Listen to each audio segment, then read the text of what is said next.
This is Kimberly Quinn, host of the Mindcraft podcast, and I can't tell you how much fun I have had doing this podcast. I started when the world closed over the pandemic in an attempt to spread some positivity out there and give people some strategies to enhance their own well-being and reduce anxiety and all of that. Now, 2 years later, we're still going strong and now listened to by 52 countries across the world.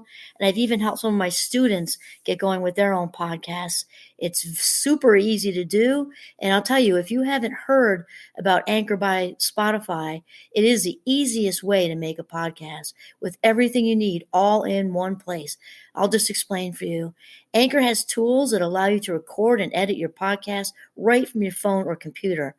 When hosting on Anchor, you can distribute your podcast on listening platforms like Spotify, Apple Podcasts, and more. It's everything you need to make a podcast in one place. And best of all, Anchor is totally free. Download the Anchor app or go to anchor.fm to get started. It is a ball. Start today. Greetings, Minecrafters, and welcome to another Minecraft discussion today. It is just a gorgeous fall day, and wow, it's just beautiful. My name is Kimberly Quinn anyway, and I'm just so ecstatic to have this conversation with you which is very similar, related to, but not the same, obviously, as the last podcast conversation we had on lighten up, right? This one is very close because we're gonna talk about cutting yourself some slack, and I'm looking outside right now at the leaves are turning. I want to say they're late this year, but they're not late, right? That's like saying a baby's late. The baby's not late. The baby knows when he or she is supposed to exit and enter the world. The trees know when they're ready to turn, and who are we to say they're late? I guess part of me thinks they're trying to tell us something.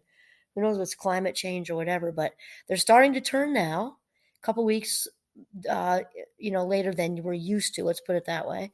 And they're just beautiful, oranges and reds and yellows, and so metaphorical for change, and also so peaceful. Just so peaceful. And it's a good time to have this conversation about cutting yourself some slack because, walking outside in the crisp air and the, good sleeping weather and all that, it just feels like it's a really good time to just, let go of some stuff and give ourselves a break. And so my inspiration for this episode is also Richard Carlson. I'm on a Richard Carlson jag. I think you know that I have a lot of teachers. My dear friend Oprah, of course, she's not aware of our friendship, but it's a wonderful one. And Wayne Dyer for sure, Aaron Doughty sometimes, Abraham Hicks sometimes. I just got a lot of good ones. And Richard Carlson is good as well because he writes the Don't Sweat the Small Stuff books. And there's a lot of them. They're little and they're just the kind of bite-sized piece I need, I'll tell you.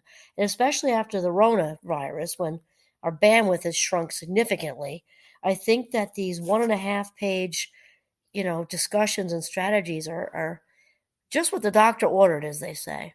And, Richard talks about his goal with writing this book is about, hoping to help people become more relaxed and peaceful and loving. And, his goals are very much in alignment with what my goals are, which, the relaxed and peaceful and loving situation is definitely where I'm at too. And of course, Minecraft is about learning to become the boss of your brain, which leads to becoming more relaxed, peaceful, and loving of ourselves first, because we can't give what we don't have, right? And then loving others. And he talks about one of the most important pieces of this puzzle is to remember that your goal is to stay relaxed, the best you can. I'm adding that in, the best you can, because we certainly don't want relaxed pressure. It's kind of counterintuitive.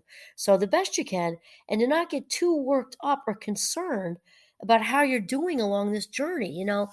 We talked about, being on the authentic path, which is definitely the one I'm hiking on. And and I hear it with my Minecraft students sometimes, and I make a point of saying it. When I'm teaching them mindfulness, we're doing different mindfulness activities and we're doing different breathing techniques. These young adults talk about it a lot, about all the pressure and they feel like they have to be perfect. I have quite a few recovering perfectionists, actually, which thankfully by the end of the course, most of them at least report, tell, whatever, that they really let go of a lot of that. But it's very consoling to them to realize you can't, do these intentional breathing techniques or these mindfulness techniques wrong. You can't do mindfulness wrong. And the same thing with being on a journey to become more relaxed, more peaceful, more loving. You can't do it wrong. You just put one foot in front of the other. Doesn't mean we don't get derailed. Like if we're out on an actual trail, we step on a pine cone, step on a rock, trip, fall in a brook. I've done that too. Well, metaphorically, of course, we can have setbacks because life's going to keep happening. They're not going to say, gee, Kim's on the authentic path or she's on the relaxation path or you know, uh, everything's good, all set. No, if anything, we have, more curveballs happen because the idea is to grow and learn how to love ourselves and other people, right? So these obstacles just keep happening. So it's kind of a situation of not to get too worked up about it, not to give ourselves, a rating. Oh, she was an 8 yesterday. She dropped to a 6. No. Just keep going, one foot in front of the other, and just sort of allowing life to unfold as it is supposed to unfold, and to just breathe deeply and relax.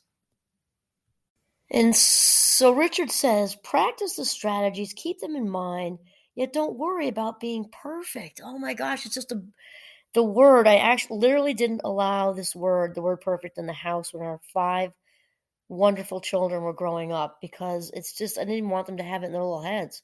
So they came up with their own things like, "Mom, I saw this and they say, "Oh, wait, 99% excellent." So they made things up to get around the perfect. So 99% excellent, I like that, right? So it can be great. It can be greater than great, but we don't want to strive for perfect. It's just a bar we can't reach, or just at least not continually, right? So then Richard says, "Cut yourself some slack. There will be many times when you lose it when you revert to being uptight, frustrated, stressed, and reactive. Get used to it, right? So we talked about responding versus reacting. Reacting is that knee jerk kind of thing that we fall into because we do when we're angry, just pissed off or hurt or tired or hungry or whatever. And then there's the responding end, which is the more slowed down, put together, kind of transaction or interaction or whatever, which is usually way, way, way, way, way better because we've taken time to observe the facts, breathe a little bit, decide to maybe let the conversation go, don't even have it because it's petty and stupid, or it's a conversation that has to be had, but we can have a little bit different spin on it because we've taken some deep breaths, walked around the block versus just bang, knee jerk. That's when loose lips sink ships, as they say. Um, and he says, when you do, react, he said, it's okay. Life is a process, just one thing after the other. When you lose it, just start again. And actually, this has me thinking of Wayne Dyer, who I love. He's in my friend circle with Oprah. Sadly, he's no longer with us on this earth, but he certainly is with me. I'll tell you that. I'm inspired by him all the time. Um, when he talks about there being no such thing as failure, there's no such thing as failure. And Oprah says it in a different way. Same thing, different kind of context or different kind of manner. He says there's no such thing as failure or mistakes because we are just people. We are human beings, right? We are spiritual beings having a human experience. So we're walking around as humans, right? Just simply producing results. We are producing results based on whatever we're thinking and feeling, and then we act on the thinking and the feeling. We produce results. Those results then point us in different directions, and that's all that's happening.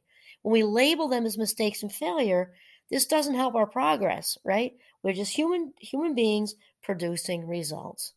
And then Richard says one of the most common mistakes I see when people are attempting to become more inwardly peaceful is that they become frustrated by little setbacks. An alternative is to see your mistakes as learning opportunities. I guess we just said that. I should have read ahead. That's okay. Where it's like review. An alternative is to see your mistakes as learning opportunities, ways to navigate your growth and perspective. Say to yourself, whoops, I lost it again. Oh well, next time I'll handle it differently. I have to tell you, this is kind of a little bit funny thing, but and my youngest is also in the Fast Mind Club with myself. So remember that I don't embrace, enjoy, or even acknowledge word disorder because it's stupid and shameful. So instead of ADHD, it's the Fast Mind Club. So my littlest is, who's now 22, is in the Fast Mind Club too, and she and I call it volcanoing when we snap and just get caught up, stuck in emotion, and we just get frustrated and "Rah," and it's like a it's like a thunderstorm on the ocean. It comes in like on a tirade, and it's done and over in 1.3 seconds, and then we just move on and almost can literally forget about it within an hour. And so I like to think of the volcanoing. If we have a volcano, if we actually use it as a verb, when we volcano, okay, we volcano, we got frustrated, we got stuck in our emotion. Even though we've gotten really good at not doing that, it's going to happen on occasion, right? And just get over it. Okay, I guess that was just a reminder that we are part of the human race, and who cares, and so the hell what.